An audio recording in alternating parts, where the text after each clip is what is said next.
Le monde a changé. La cité aussi.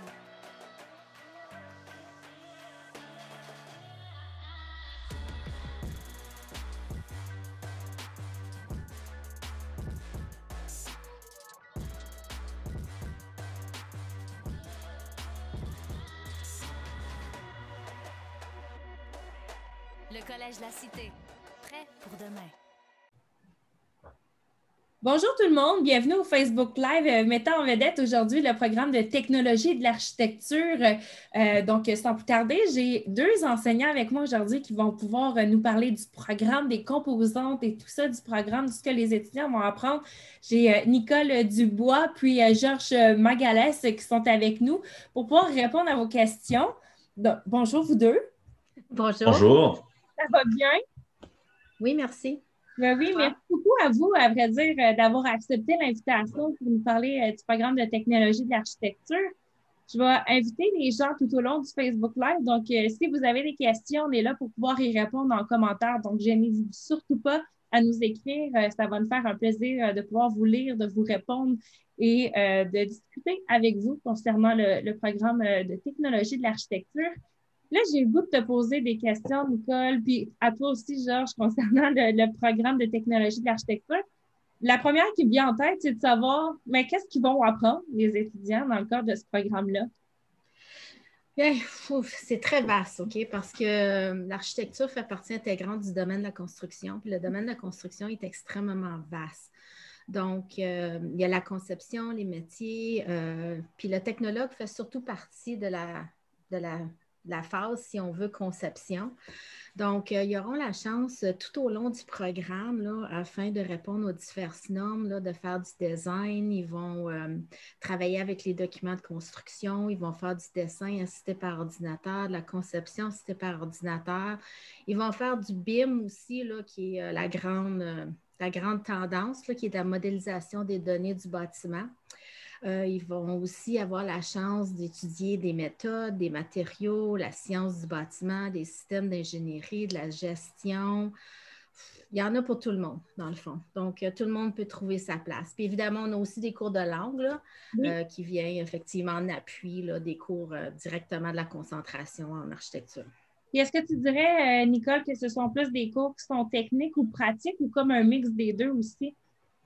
Bien, c'est un mix des deux, mais je dirais que le programme est surtout axé vers du pratique. Mm-hmm. Fait qu'on essaye de plus en plus, bien, depuis toujours, je dirais, là, pas de plus en plus, que les étudiants puissent travailler sur des projets concrets, des projets réels. Fait que des fois, on a des clients et puis ça donne un autre petit défi pour les étudiants là, parce que comme ils travaillent comme s'ils travailleraient dans l'industrie. Là, donc, ça les garde motivés, accrochés. Puis c'est le fun pour nous autres aussi.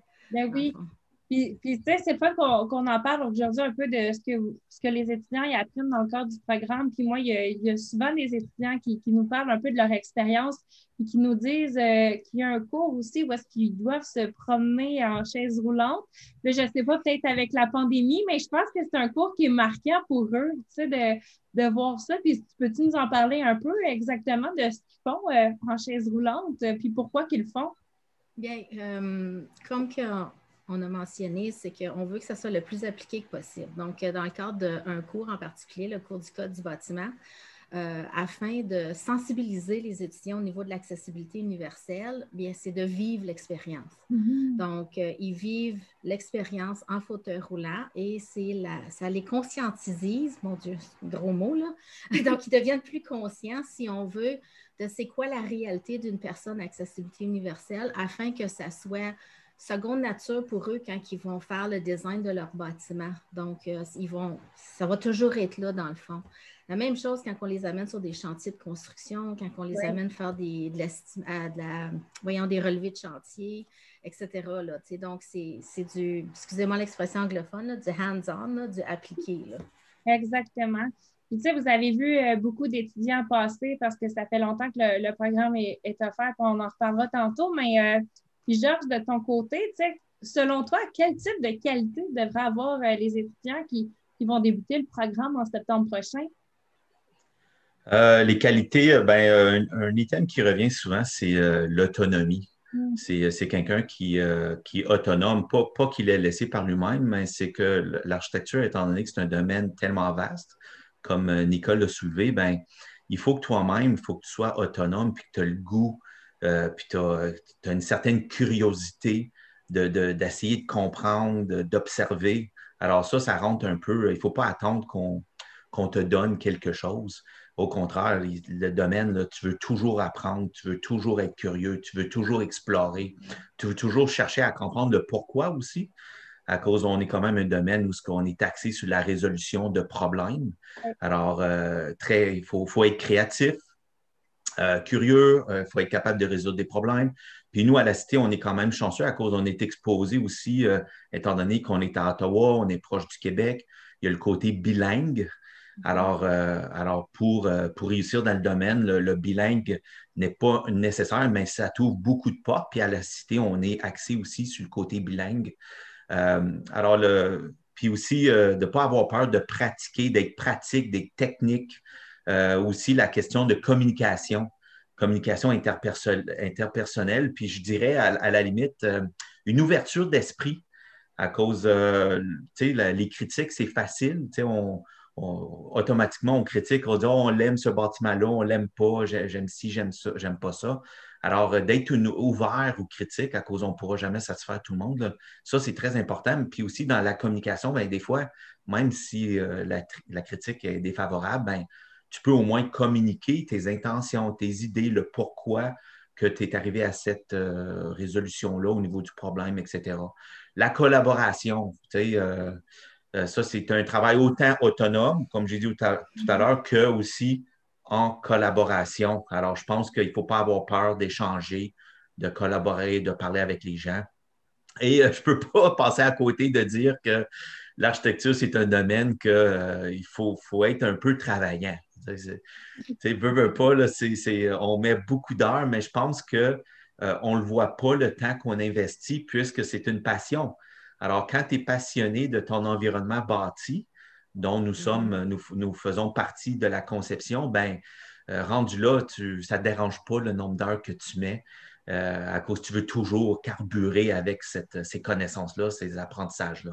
J'ai aussi, je pourrais dire, quelques habiletés Oui. qui est intéressant à avoir, mais aussi que l'étudiant va pouvoir développer. Ça aussi, il faut retenir que c'est pas qu'est-ce qui est intéressant ou nécessaire pour réussir dans le domaine, mais c'est aussi, ça se développe, ces qualités-là. Et entre autres, des habiletés, c'est d'être capable, par exemple, de superviser, d'analyser, de communiquer, de traiter de l'information. Comme Nicole a parlé tout à l'heure de code, ben, il faut être capable de lire et de comprendre qu'est-ce que est indiqué. Tu sais, on prépare beaucoup de documents pour la construction. Alors, d'être capable de rédiger, de communiquer autant par écrit, verbalement, ça, c'est très important. Et d'autres compétences, je dirais essentielles, c'est bien sûr d'être capable de lire, d'utiliser des documents. À cause des fois, il faut faire référence à d'autres documents, d'être capable de rédiger, d'être capable de faire des calculs, de communiquer verbalement, la capacité de raisonnement. Puis aussi, il y a une grosse tendance en ce moment vers la technologie numérique. Alors, d'avoir un intérêt ou une sensibilisation vers le numérique que je pense que les jeunes générations, ils sont beaucoup plus ancrés dans cette réalité-là que nous, on a été dans le passé quand on partait du dessin à la main. Alors, finalement, tout ça pour dire que je ne pense pas qu'il faut nécessairement que tu aies acquis ces qualités-là pour entrer dans le programme, mais c'est des qualités qui se développent. Étant donné que le domaine est large, ben, tu peux trouver une niche qui est plus en lien avec tes qualités à toi. Alors, puis pour vous donner une petite anecdote, moi-même, quand j'ai commencé dans le programme, j'étais quelqu'un de très gêné. Puis j'avais peur des présentations orales, etc. Et aujourd'hui, on fait du Facebook Live, j'enseigne. Alors, c'est pour vous montrer que ça s'apprend aussi, puis il y a un confort, on développe un certain confort dans cet environnement-là. Ce que je trouve intéressant de ce que tu viens de dire, Georges, c'est beaucoup au niveau de l'apprentissage. C'est oui, il y a des qualités que l'étudiant doit peut-être déjà posséder, mais comme tu as dit, vous êtes là pour les accompagner pour l'apprentissage, tu sais, puis Le programme, il y a aussi les stages coop maintenant qui sont possibles, donc les stages rémunérés. Je pense que ça l'apporte encore beaucoup plus au programme. Je trouve ça vraiment génial, ce que tu viens d'ajouter au niveau de l'apprentissage. Puis vous leur donnez les façons de faire qu'ils vont avoir besoin, donc vous les préparez. C'est un programme quand même de 3 ans. Qui les forme très bien pour le marché du travail. Puis je voudrais qu'ajouter à ce que tu dis, c'est que à cause d'une question, ça me fait penser à une question qui revient souvent. L'étudiant dit, est-ce que je suis obligé de savoir dessiner ou d'être bon en dessin? Mais honnêtement, on dit, ben, si tu es bon en dessin, oui, c'est une facilité au niveau de la communication graphique, mais en même temps, si tu n'es pas bon en dessin, c'est pas grave, à cause, on va le développer, cette capacité-là, à cause il y a des techniques de dessin. Et aussi, avec l'informatique, ben, c'est plus tenir le crayon, mais c'est plutôt cliquer avec la souris. Alors, la ligne droite, maintenant, est plus facile à créer à cause de l'informatique. Alors, je pense que c'est vraiment plutôt d'apprécier les environnements bâtis, puis de vouloir être impliqué dans ce monde-là de l'architecture. Ça, c'est une grosse qualité. Ah, clairement. On a souvent la question qui revient, puis là, je vais la lancer un peu à Nicole, mais c'est quoi la différence entre un technologue en architecture et un architecte? Parce que les gens qui se lancent dans le domaine, ils ont tous l'espoir de devenir architecte, mais en réalité, qu'est-ce que ça veut dire, ça? C'est quoi vraiment la différence entre les deux professions en tant que telles? Mais je dirais le cœur de la différence en général, c'est ce qui est régi par l'échelle puis le type de projet qui est déterminé par l'usage, l'aire du bâtiment et le nombre d'étages. Donc, il y a des lois qui existent sur les architectes. Nous, on parle souvent des deux côtés de la rivière, là. Par contre, le programme est reconnu un peu partout là, sur la planète, là. Il y a des lois qui sont écrites et puis, si ce n'est pas indiqué dans la loi, par exemple, si les architectes ou les ingénieurs, un technologue peut le faire. Donc, c'est vraiment l'échelle, l'aire et l'usage du bâtiment. Le titre d'un technologue, c'est un titre réservé, comme les architectes et les ingénieurs. Donc, tu dois être membre de ton association professionnelle pour pouvoir travailler dans le domaine dans l'expertise que tu veux pratiquer dans le fond. Et puis, tu peux être membre de plusieurs associations professionnelles aussi si tu veux travailler sur la rive québécoise, la rive ontarienne, ou si tu veux travailler dans une autre province ou dans un autre pays. Donc, c'est possible aussi d'avoir des réciprocités et puis travailler un peu partout. Il y a aussi la possibilité de travailler sur d'autres projets qui sont de plus grande envergure. Mais là, ce qui est le fun, c'est que là, à ce moment-là, tu deviens une équipe avec des architectes, des ingénieurs, d'autres technologues, des dessinateurs, et puis toutes les compétences et les forces de tout le monde sont mises en pratique. Donc, en gros, c'est le type de bâtiment, l'échelle du bâtiment, mais c'est possible d'aller au-delà de ça en faisant équipe avec d'autres professionnels, en fond, comme des architectes, des ingénieurs, etc. Donc, quelqu'un qui voudrait construire une maison. Je prends vraiment aucun problème. Aucun problème. Un technologue peut facilement travailler sur de l'unifamilial. Donc, en gros, c'est de l'unifamilial, des édifices à bureaux, du petit commercial et puis du petit institutionnel, si on veut, à risque moyen ou faible. Donc, l'éventail est quand même assez large, là, on s'entend, là. L'éventail est quand même assez large. Puis aussi, il ne faut pas s'arrêter à ça, comme mentionné, là. Je veux dire, tu peux faire équipe et faire des plus gros projets encore, là. Et puis là, la force du technologue ressort au niveau de l'aspect technique, l'exécution et tout, là. Donc, c'est riche au sein d'une entreprise, là. Peut-être que j'enchérir, puis je vais te laisser discuter sur ça, mais peut-être nous parler un peu des milieux d'emploi où est-ce que les gens vont pouvoir travailler à la fin de leur étude à l'ASTE comme titre. Dans le fond, ils obtiennent le titre de technologue à la fin. Bien, pour revenir un peu sur la différence entre le technologue et l'architecte, c'est aussi, ça part aussi de la formation de base d'un architecte qui est plus à l'université est plus axée sur l'analyse, la solution de problèmes, l'évaluation, comment est-ce qu'on remettre en question, comment est-ce qu'on vit, améliorer les choses, tandis que le technologue est plus axé sur le côté très technique. Mais n'empêche, un peut faire une partie aussi de l'autre à cause d'un moment donné, on veut tous le même résultat. Ce qui nous emmène en effet à la question là, dans quel milieu de travail, ben c'est encore là, c'est tellement large à cause on peut, étant donné que l'exercice de l'architecture, c'est vraiment d'offrir un service professionnel, qui est en lien avec l'aménagement des espaces bâtis et non bâtis. Quand on parle de non bâtis, ça peut être genre une place publique. Ce n'est pas nécessairement un bâti d'une certaine façon. Alors, ça consiste de concevoir, réaliser, agrandir, conserver, restaurer, modifier des espaces, modifier des édifices ou un ensemble d'édifices, si on parle d'agrandissement, transformation et beaucoup plus. Alors, tu as besoin de beaucoup de gens autour de ça, où ce qu'un technologue rentre très bien au sein d'une équipe ou à son compte, tout dépendant de l'échelle, comme Nicole a mentionné. L'échelle, c'est vraiment en lien avec la sécurité de l'utilisateur. C'est là où les lois y rentrent en jeu, puis c'est pour ça qu'on est sous des ordres professionnels. À cause des ordres professionnels, c'est la protection du public. C'est ça le but d'un ordre professionnel. Alors, entre autres, des milieux de travail sans se limiter, c'est bien sûr, on peut travailler dans des bureaux de technologues. Alors, il existe des bureaux de technologues en architecture, dans des bureaux d'architectes, dans des bureaux d'ingénieurs, dans des bureaux d'experts conseils, qui n'est pas nécessairement, qui est plus axé sur une branche spécifique. Puis encore là, les experts conseils qui est spécialisé au niveau du bâtiment dans l'ensemble. On peut travailler autant au gouvernement fédéral. Alors, au gouvernement fédéral, je pense, entre autres, chez Travaux publics, il y a beaucoup d'emplois en architecture. On n'y pense pas, mais même services correctionnels, toute la gestion des centres de pénitencier, les prisons, il y a un département architecture-ingénierie. On parle même des affaires étrangères, toutes les ambassades à travers le monde. Il y a un département architecture et ingénierie. On pense aussi à la CCN, la Commission de la capitale nationale, étant donné qu'on est à Ottawa. Mais encore là, il y a un département architecture et ingénierie.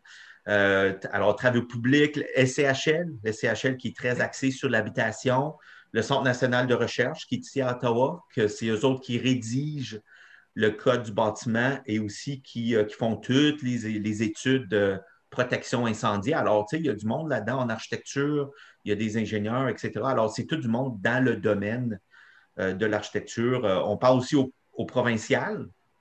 Si je pense, exemple, Hydro-Québec ou la Société d'habitation, que ce soit québécoise ou ontarienne, il y a des responsables en architecture là-dedans. Le municipal, bien sûr, quand on va chercher un permis de construction, ben, les gens qui sont au comptoir, ben, ça peut être un technologue en architecture. Les experts qui font les inspections auprès de la ville, alors le municipal aussi. Les différents établissements au niveau des ressources physiques, comme nous à l'école, le département de ressources physiques, ben, on a justement 2 anciens gradués du programme Technologie en architecture qui s'occupent de tous les travaux de rénovation, restauration, agrandissement et autres, ainsi de suite. Les entreprises de construction, les entrepreneurs généraux, ils ont besoin des gens qui savent lire les documents, qui savent lire les contrats, qui sont capables de faire des estimés, alors qui connaissent la réglementation. Alors, c'est un bagage en technologie de l'architecture ou en architecture tout court est très important. Même des représentants, les fournisseurs de matériaux, à un moment donné, il faut que tu sois capable de lire tes documents. Alors, ça aussi, ça rentre là-dedans. Les entreprises. Maintenant, il y a un gros volet aussi côté informatique, la technologie. Alors, il y a un gros marché maintenant qui s'enligne de ce côté-là, autant au niveau de la production qu'au niveau de la formation de ces outils-là, aux représentants de ces outils-là. Et je pourrais aller plus loin. Je parle aussi au niveau des usines de fabrication, à cause, on entend beaucoup la préfabrication de bâtiments. Alors, les gens qui sont là-dedans, ben, c'est des gens qui sont, entre autres, des technologues en architecture, qui rencontrent les clients, qui échangent avec les clients, qui font les documents pour après ça qu'en usine, la fabrication se fasse de façon fluide et naturelle. Alors, c'est tellement large, mais il faut se dire que l'architecture, là, on ne se le cachera pas, c'est l'environnement dans lequel on vit à tous les jours. Tu sais, on vit dans une maison, c'est de l'architecture. On va magasiner dans des magasins, c'est de l'architecture. On travaille dans des bureaux, c'est de l'architecture. On étudie dans des écoles, c'est de l'architecture. L'architecture est partout. Partout. On a beaucoup, tu sais, comme tu as mentionné, puis on va y revenir un peu plus tard pour parler d'histoire un peu avec succès de diplômés, mais moi, j'ai envie de rajouter à ce que tu viens de dire, puis je suis fière de le dire. J'ai fait construire ma maison il y a 4 ans, puis la personne à l'urbanisme de la ville de Gatineau, bien, c'était une diplômée de la cité avec qui j'ai pu travailler sur mon projet, puis j'étais tellement fière qu'elle soit diplômée de la cité, de voir son beau certificat, son beau diplôme accroché sur dans son bureau. Puis, j'aimerais un peu que tu nous parles au niveau des perspectives d'emploi parce que là, tu as donné vraiment beaucoup d'opportunités. Tu sais, c'est tellement vaste, comme tu l'as mentionné. Ouais. Mais est-ce que les perspectives sont bonnes à la fin du programme? Ah oui, absolument. Les perspectives sont très bonnes. Puis c'est drôle que tu parles de ta maison à cause moi-même, en tant qu'architecte, je pratique à mon compte. Et quand je dépose des projets à la Ville de Gatineau, j'ai un sourire de voir que c'est mes anciens étudiants et je suis fier. Moi, il n'y a rien qui me flatte le plus, que j'aie un impact ou pas, de voir que, wow, tu as passé dans notre programme, puis regarde où ce que tu es aujourd'hui et de voir l'évolution des différents étudiants. Puis on pourra en parler plus tard, là, mais de voir où ce que les gens se rendent, moi, là, je suis fier de voir ça, puis de voir que notre programme est collé à cette personne-là. Mais pour revenir à ta question, là, étant donné que la perspective d'emploi est tellement vaste, mais dans le fond, c'est tous les emplois qui demandent la conception. Puis quand on parle de conception, c'est du design, de faire du design. Tout emploi qui demande que ce soit dessinateur en bâtiment, inspecteur en construction, gestionnaire de projet, chargé de projet, coordonnateur de projet, surveillance de chantier, conseiller en bâtiment. Alors, quasiment n'importe quel emploi avec ces titres-là, puis ça, je me limite à ça, mais un technologue en architecture peut voir sa place. Et si on regarde pour finalement la préparation, la conception, la réalisation, l'élaboration des documents de construction pour la maintenance d'un bâtiment existant ou un nouveau bâtiment à cause.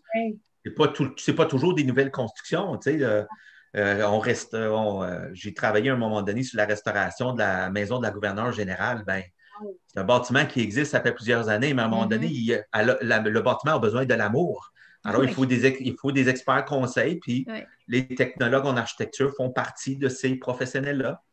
Et les perspectives d'emploi sont très bonnes. Je dirais que si on rentre un peu dans les statistiques de mémoire, là, je dirais qu'en ce moment, si on se fie au guichet emploi du gouvernement, ben, il y a une tendance je pense, c'est 2 étoiles sur 3, qui est une perspective d'emploi acceptable, considérée acceptable pour au moins les 3 prochaines années. Et quand on regarde les emplois, ben, tout dépendant où ce que tu vas, ben, ça peut jouer entre... en ce moment, il y a des demandes d'emploi, là, tout simplement au Québec, au Canada, en Ontario, ça joue autour. Au Canada, je pense que ça joue autour de 90, mais dans certains sites, en Ontario, si tu fais une recherche avec le mot architecture, on parle de 6 324 postes en Ontario, rien qu'avec le mot architecture. Alors, c'est tout le sujet confondu dans toutes les branches possibles et inimaginables. Puis les gens, ils ne cherchent pas une personne. J'ai des bureaux qui m'approchent puis ils me disent, Georges, on cherche 2 à 3 étudiants. Là, je suis comme, oh my God, c'est énorme, tu sais.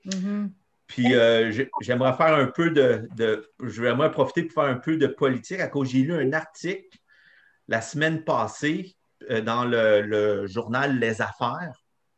Puis justement, le titre, ça disait carrément pénurie, vers une pénurie d'architectes, entre autres axés sur le Québec. Et voici ce que ça disait. 404 techniciens et technologues additionnels seraient nécessaires pour satisfaire les besoins des bureaux d'architecture au Québec dans les 2 prochaines années. On parle seulement de bureaux d'architecture. 404 sont nécessaires dans les 2 prochaines années, rien que pour se mettre à jour. Alors, je pense qu'on est bien placé. Ah, puis un autre point que j'aimerais soulever, c'est tout le changement climatique. Il y a maintenant une vision mondiale, il y a une pression pour une vision mondiale que d'ici 2030, il faut qu'il y ait des changements considérables. Alors, ça force et ça l'appelle le domaine de l'architecture à intervenir de façon majeure. Alors, il y a des créations d'emplois aujourd'hui et demain qu'on ne connaît même pas là, encore, les besoins. Oui. Puis, est-ce qu'ils peuvent partir à leur propre compte à la fin, tu sais, un type de technologue, ils se mettent 2, 3 étudiants diplômés ensemble, puis ils se partent une entreprise. Complètement. Oui. Il y en a qui. peuvent tellement faire plein de choses. Oui, oui, ils peuvent voler de leurs propres ailes à l'intérieur du champ de pratique d'un technologue, comme que ça a été mentionné tantôt, ou travailler avec d'autres. Là. Fait que, comme Georges a mentionné, là, les perspectives d'emploi là, sont immenses. Et puis, on est chanceux parce que le programme existe quasiment depuis toujours, là, Oui. dans le fond. Fait que la Cité va fêter ses 30 ans. Fait que ça fait minimum 30 ans que le programme existe au Collège La Cité. Mais il a débuté au Collège Algonquin avant. Donc, les programmes français existaient au Collège Algonquin. Puis quand la Cité a pris naissance, bien, ils ont été transférés effectivement à la Cité. Puis moi, je suis une diplômée de l'ancien système à Algonquin. Et puis, comme Georges, bien, Georges, lui, c'est avec la Cité, Collège La Cité. Puis les deux, on était faire notre bac en architecture. Donc, on pratique ce qu'on prêche, autrement dit. Là. Donc, puis, étant donné qu'il existe depuis tellement longtemps, bien, on a tellement de contacts dans la région. Là, les gens, ils nous connaissent, ils viennent chercher nos diplômés, surtout que la plupart sont bilingues. Et puis, ça fait partie d'une des capacités là, du diplômé au Collège La Cité. Donc, c'est une force là, qu'on a, là, nous, dans le fond, que nos étudiants ils ont une capacité bilingue. Et le fait qu'on est aussi sur une frontière, donc ils peuvent travailler Québec, Ontario. Donc, on est super bien situé, comme Georges l'a mentionné, là, avec Ottawa, le Conseil national de recherche, le CHL et tout. Là. Donc, on est vraiment bien situé pour un programme d'architecture. Tu as parlé de votre expérience. Là, je ne sais pas, au niveau de, vous avez fait le diplôme d'études collégiales avancées, puis après ça, vous êtes allés à l'université les deux. Donc, c'est possible de poursuivre après à l'université. Puis c'est sûrement une plus-value pour l'étudiant vu qu'il y a déjà une profession, on peut déjà exercer un titre de technologue, j'imagine. Oui, effectivement. Moi, j'aime ça dire que le diplôme en technologie de l'architecture au Collège de la Cité, c'est comme un peu ton passeport. Ton passeport a plusieurs opportunités, dans le fond. Fait que si tu veux, tu peux travailler à ton compte, effectivement, comme tu l'as mentionné. Tu peux effectivement travailler dans les 1001 perspectives d'emploi que Georges nous a présentées. Et puis aussi, tu peux décider de poursuivre à l'université, aller chercher ton bac en architecture. Puis, qu'est-ce qui est intéressant aussi, c'est qu'un étudiant qui va faire 3 ans chez nous va être reconnu certains cours une fois rendu à l'université. Et puis, il y a un diplôme dans sa poche arrière. Donc, il peut commencer tout de suite à travailler dans le domaine pendant qu'il fait ses études. Donc, ça a effectivement un plus-value de ce moment-là. Et puis, un étudiant aussi qui aime, bon, par exemple, plus la partie grosse sciences du bâtiment, ingénierie, bien, peut poursuivre effectivement en ingénierie à l'université. Quelqu'un qui ne veut pas aller à l'université, mais il y en a qui peuvent aller chercher une spécialisation, comme Georges l'a mentionné, là, avec effectivement le climat et tout, bien, il y en a qui veulent aller chercher des spécialisations. Donc, fait que ça ne l'arrête pas finalement une fois que tu as ton diplôme. Donc, tu peux faire plein de choses. Puis, il y a de la place pour tout le monde. Et puis, Georges et moi, on est une preuve concrète. On l'a vécu. On a passé par là. On travaille encore dans l'industrie aujourd'hui et on enseigne aussi. Donc, puis comme Georges l'a mentionné, l'architecture, ce n'est pas une job. C'est vraiment une extension de ta personne. Donc, tu le vis à tous les jours. Donc, le fait d'enseigner en architecture, c'est comme voir notre passion au travers des yeux des prochaines générations. Là. Fait que c'est super le fun. Tu as dit, Nicole, qu'il y a de la place pour tout le monde. Est-ce que c'est le cas encore pour septembre? Est-ce que les gens peuvent encore faire cette émission? Oui, oui. Mais une chose avec la Cité, on ne refuse pas le monde. Fait que dans le fond, c'est ça. Fait que si pour une raison X, tu ne respectes pas à 100% les conditions d'admission, bien, on va trouver une façon pour que tu y arrives, pour que tu aies les mêmes connaissances de base que tout le monde pour rentrer dans le programme. Donc, fait on est très inclusif. Là. On n'est pas exclusif. Et puis, on travaille beaucoup avec chaque individu. Fait que chaque étudiant, c'est un individu et puis ils sont tous différents, puis sont tous importants pour nous autres, puis ils ont tous un cheminement différent. Et puis, on travaille de concert avec eux là, pour les amener le plus proche de leur réussite là, au niveau de la diplomation. Puis, c'est ça, comme tu l'as mentionné, il reste encore de la place pour septembre 2021. Donc, si vous voulez compléter la demande d'admission, vous pouvez le faire via notre site web. Vous pouvez vous rendre directement sur la page de la technologie de l'architecture, puis vous allez voir un petit encadré à côté à droite m'inscrire à ce programme, puis vous allez avoir toutes les étapes d'admission par la suite. J'ai envie aussi de rajouter, comme tu l'as mentionné au niveau des conditions d'admission, on demande le diplôme d'études secondaires avec une mathématique, donc tout est sur la page du programme. Ou sinon, mais vous pouvez nous écrire directement à info@collègelacité.ca, puis on va pouvoir regarder avec vous, les agents de liaison au niveau du recrutement, qu'est-ce qui est possible d'être fait. Si vous n'avez pas la mathématique, quelles sont les procédures? Puis, bien, si vous n'avez pas votre diplôme d'études secondaires, puis que vous êtes candidat adulte, donc 19 ans et plus, bien, vous pouvez faire le test dans le fond, de compétences pour réussir, pour être admissible au programme. Donc, il y a beaucoup de possibilités là, qui s'offrent à vous sans problème. Bien, justement, Georges, j'aimerais ça que tu me parles un peu des histoires à succès parce que tu dois en connaître des diplômés de la Cité dans le cadre du programme de technologie de l'architecture, hein? Oui, non, en effet, des histoires à succès, on a beaucoup. Des fois, c'est peut-être pas aussi visible qu'on on ne fait pas toujours tous les magazines, puis on n'est pas à la télé, nos photos ou nos images, mais chaque rôle est important pour ceux où ce que les gens y travaillent, et surtout en architecture, que tu sois gestionnaire, que tu sois, peu importe, là, à ton compte, ainsi de suite. Alors, on a beaucoup d'étudiants que tout de suite, en sortant de l'école, avec le diplôme, ben, ils ont décidé de partir à leur compte. Alors, je pense entre autres à Mario Poulain, qui est avec Cloud9 Design. Lui, ben, c'est un technologue qui est à son compte, puis ces choses, il roule très bien. Il est resté dans la région, il est à Ottawa. Il pratique un peu partout. Je pense à d'autres qui ont poursuivi à leur compte, entre autres Valérie Charrette, qui est vice-présidente d'un bureau de technologues en architecture. Alors, elle aussi travaille dans le domaine avec son diplôme. Il y en a d'autres qui vont même un peu plus loin. Je pense entre autres à Philippe Bruyère avec les maisons Bruyère, Bruyère Homes, que lui est devenu promoteur. Et, alors, lui, il design et construit ses propres maisons. Alors, je ne veux pas dire d'autres noms de compagnie, mais c'est un peu, tu sais, à un moment donné, on commence petit, puis on devient des Minto puis des Brigitte de ce monde. Ça commence là, tu sais. Alors, je pense aussi à, genre, il y a un couple qui s'est formé dans notre programme, là, entre autres Nathalie et Robin. Ben, eux, maintenant, ils font du design et de la construction de leur parc immobilier qui sont en train de se bâtir pour de la location. Alors, ça a l'air à marcher super bien. Ils sont super heureux là-dedans.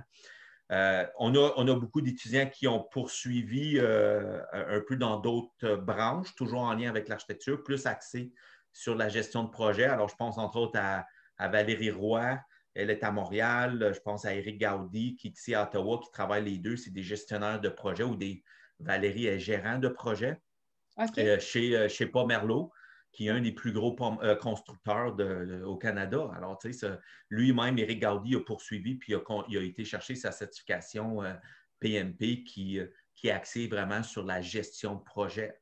Je pense à des étudiants qui, par exemple, Valérie Saint-Amand, Daniel Simard, c'est des gens qui ont été travaillés dans des bureaux d'ingénierie. Valérie, entre autres, et même Patrick Dionne, il y a d'autres mondes qui me sautent à la tête, là. Eux autres sont avec GNL Richards, alors ils sont des responsables, des chargés de projet dans des bureaux d'ingénierie. Daniel Simard, il s'occupe, entre autres, des bâtiments industriels dans un bureau d'ingénierie. Je pense même à des anciens, Christian Pagé, entre autres, qui est un agent senior de la gestion des installations. Tu sais, alors, dans un ministère, il est l'agent de gestion. Alors, c'est tellement... Ça me fait penser à une autre étudiante qui est rendue maintenant, elle est chargée de projet au Sénat. Alors, les travaux qui se passent au Parlement, ben, son client, c'est le Sénat. Alors, elle est très, très, très impliquée. Elle a poursuivi ses études pour aller chercher son titre d'architecte, mais elle est partie d'une base en technologie de l'architecture. Un autre, Nathaniel, que lui aussi a poursuivi ses études à l'université, puis aujourd'hui il est architecte et il a son bureau à son compte.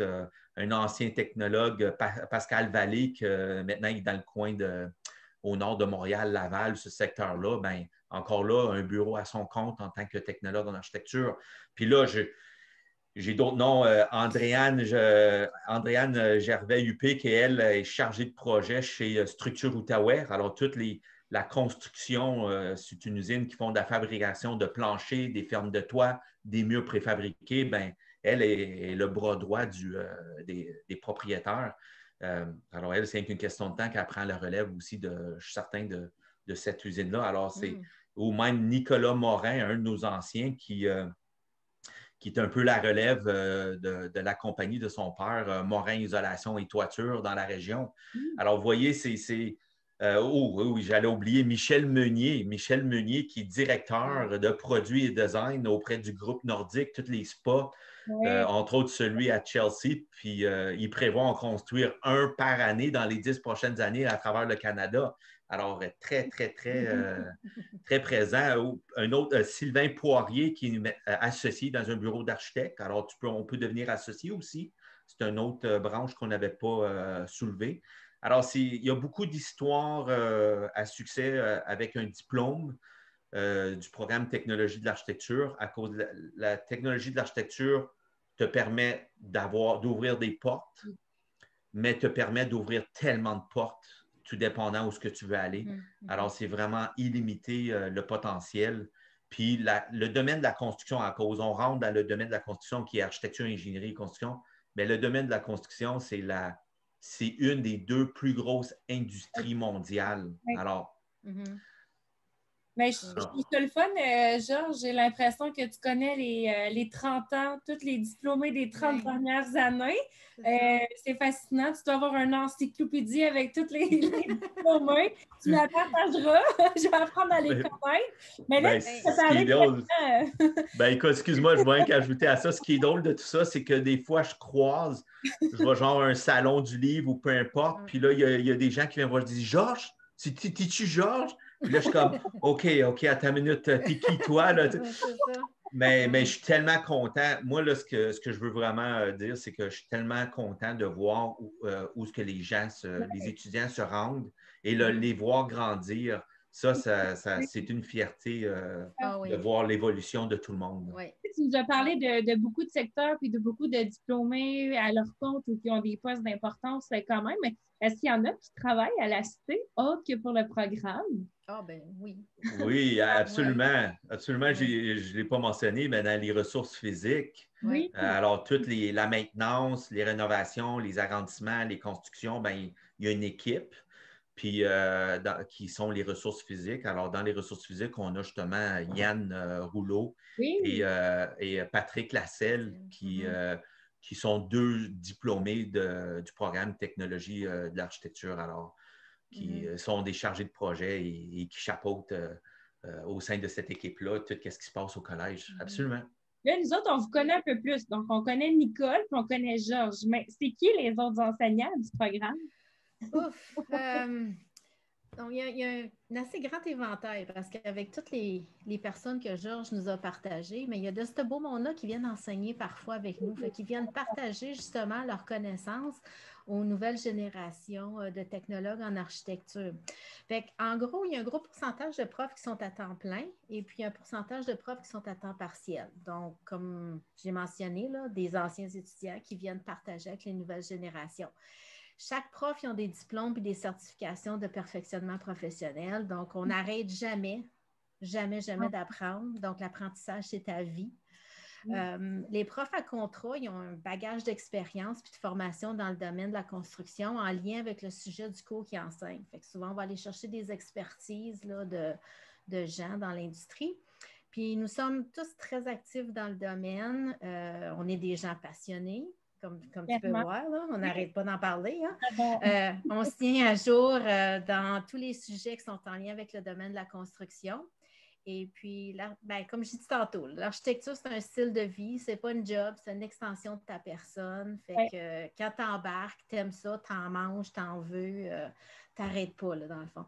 Fait que les profs, en gros, là, temps plein, temps partiel, et puis un grand éventail d'expertise, là, puis pour tout l'éventail, le cursus, donc l'éventail de nos différents cours. Donc, les meilleures personnes qui vont pouvoir enseigner aux étudiants, c'est des gens qui sont compétents, c'est pas juste des gens qui ont de la pédagogie, qui sont pédagogues, c'est des gens qui connaissent le domaine, c'est ça qui est intéressant. C'est ça. C'est la beauté de la cité aussi, là, du Collège de la Cité, à l'embauche des professionnels, des experts de contenu. Donc, autant des pédagogues ou des andragogues. Par contre, excusez-moi l'expression, là, tu pognes la piqûre de l'enseignement, là, dans un domaine que tu aimes, que tu es passionné.